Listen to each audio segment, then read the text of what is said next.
Shock and awe inside the invasion that toppled Saddam Hussein. Chapter 1. Storm clouds over Iraq. In late 2002 and early 2003, the world held its breath as American and Allied troops massed on Iraq's borders. Over 100,000 US soldiers, bolstered by British, Australian and Polish forces, streamed into Kuwait and the Persian Gulf. Satellite imagery and media reports showed convoys of armored vehicles and supply trucks moving into position. In Washington and London, leaders spoke loudly of weapons of mass destruction and an outlaw regime, warning Saddam Hussein to disarm. Meanwhile, massive air and naval forces assembled, fleets of bombers, fighter jets and warships on standby, ready to unleash what would be called the shock and awe campaign. Despite international protests and uneasy diplomacy, the military machine was in place, and everyone knew war was coming. Iraq's dictator was defiant, his special forces dug in, but they were about to be hit by a storm of fire unlike anything they'd ever seen. Chapter 2. The Ultimatum and Final Countdown. On March 17, 2003, President Bush gave Saddam Hussein an ultimatum: leave Iraq immediately or face invasion. Baghdad's leaders ignored the warning. That evening, Iraqi security forces scrambled as intelligence reports hinted at imminent attack.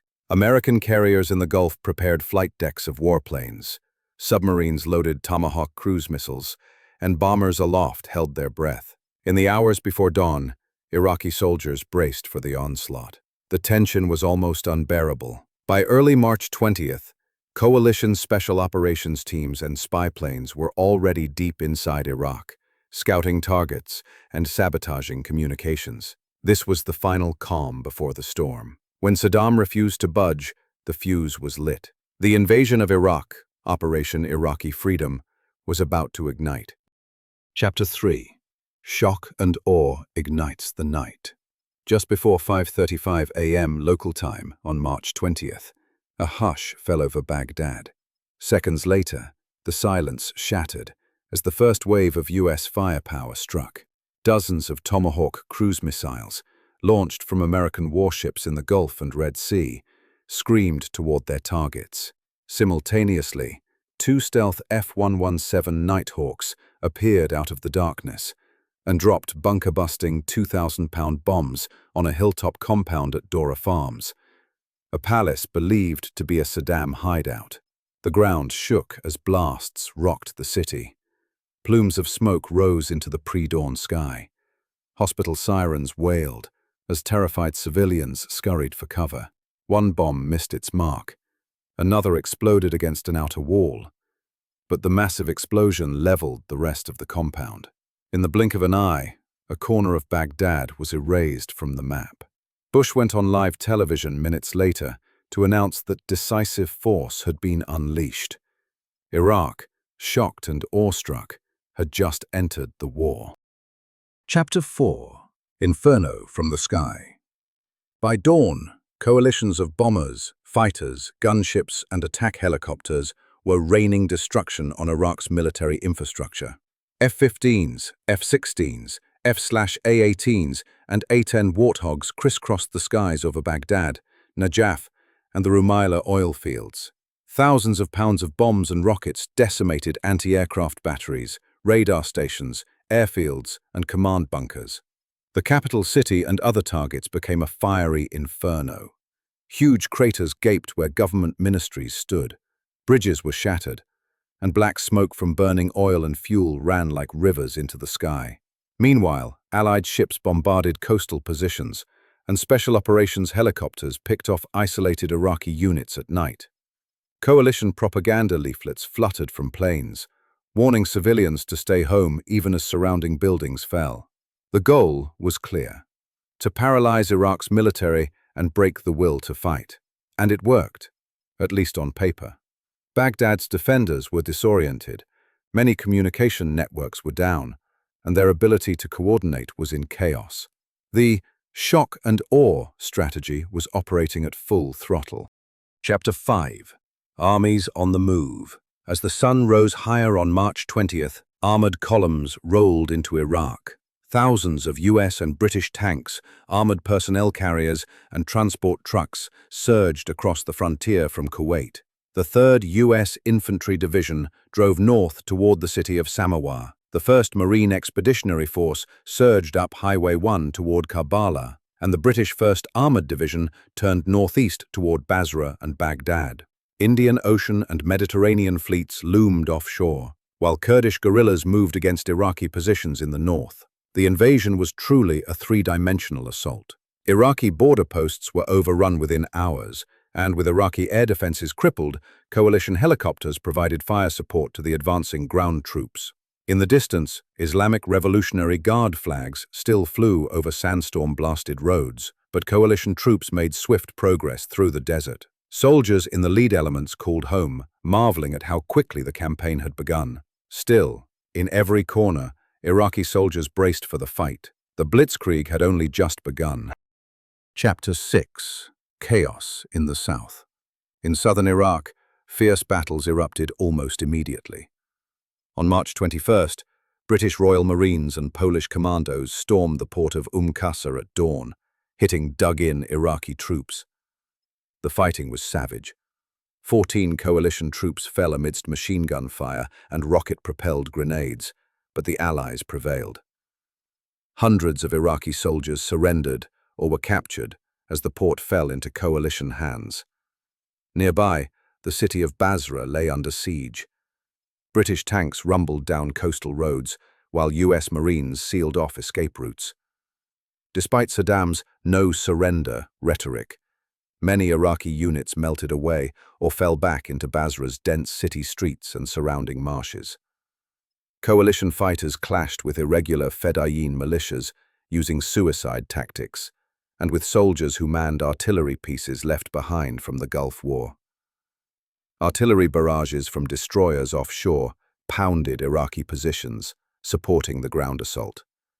By the end of the week, Qasr and most of Basra's approaches were in Allied hands, albeit with spotty pockets of resistance still snapping at the heels of the invaders.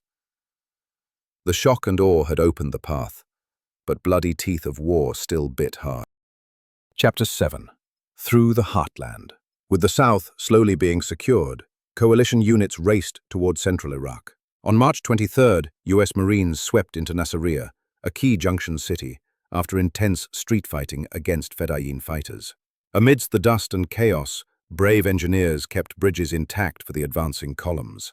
North of there, the legendary Karbala Gap lay on the main Baghdad road. Iraqi commanders had banked on its natural choke point to stop the Americans, but in a stunning display of mechanized power, American tanks and artillery stormed the gap around March 25th. Artillery, rainstorms, and non-stop airstrikes decimated Republican Guard divisions that tried to block the advance.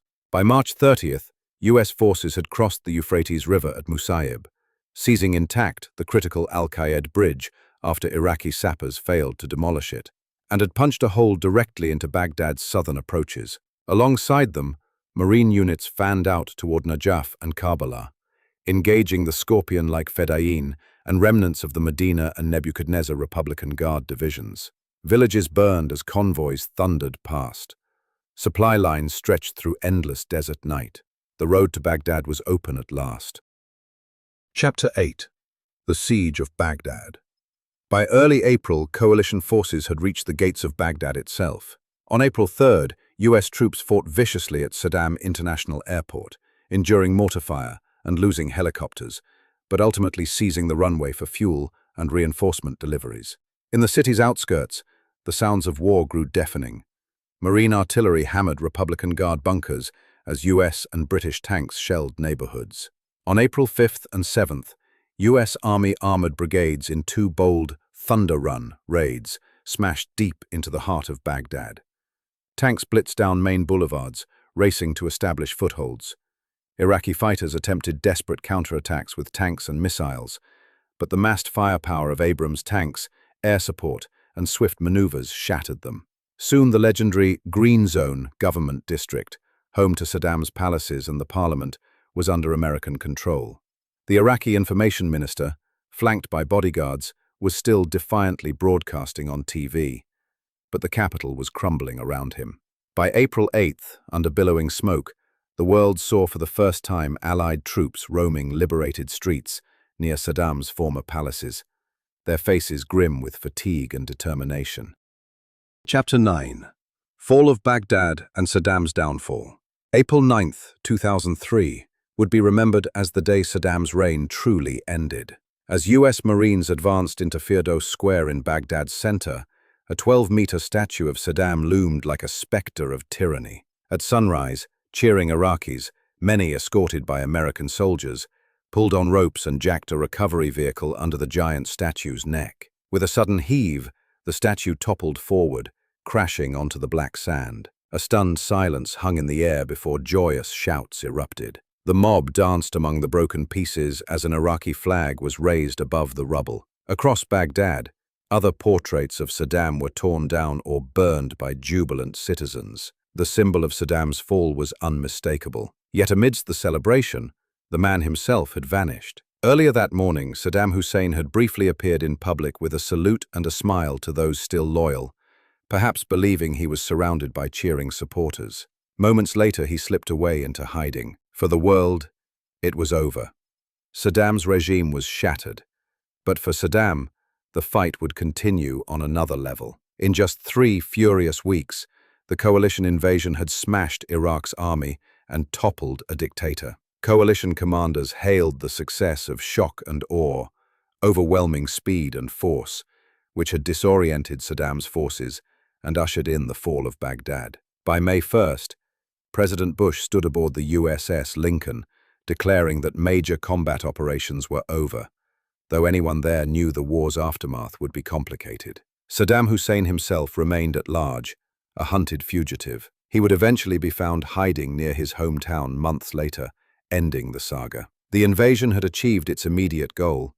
The regime was down, the dictator gone. But beyond the fireworks and the statue falls, a deeper conflict lay ahead. In the hearts and minds of many Iraqis, and among returning soldiers, the memory of those first 3 weeks, the thunderous night raids, the desert blitz, the roar of tanks and the toppling of tyrants, would burn forever as the moment when shock and awe truly brought Saddam Hussein to his knees.